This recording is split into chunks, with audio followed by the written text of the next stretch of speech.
Well, what we're seeing with fire in the past decade is certainly a lot bigger fires, more acres burned in general. Fire is fickle to some extent. In some years, you have lower fires in certain geographic areas, and then in other years, you have a lot of fire in a given geographic area.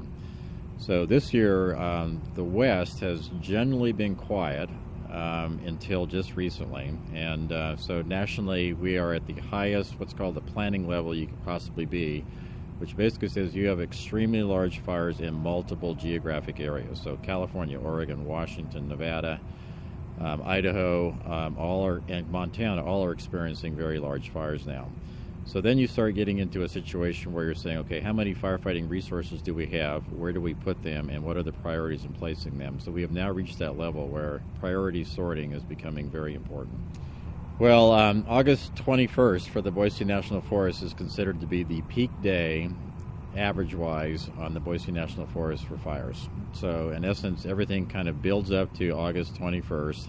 And then, in theory, it starts to slightly decline as you move into the latter part of August and then early September. And then you just start seeing a drop-off in your frequency of fires and your size of fires. So what that means basically is that around Labor Day in particular, you'll start getting those longer nights, a little bit shorter days, a little bit cooler temperatures, and a little higher humidity. All of that combines to say you're not going to potentially see huge acreage gains on fires.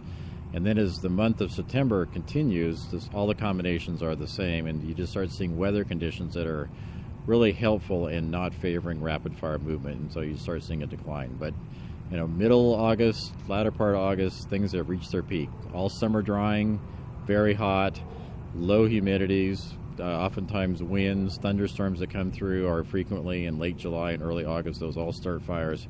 So that's where that August 20th, 21st kind of becomes the peak of the fire season.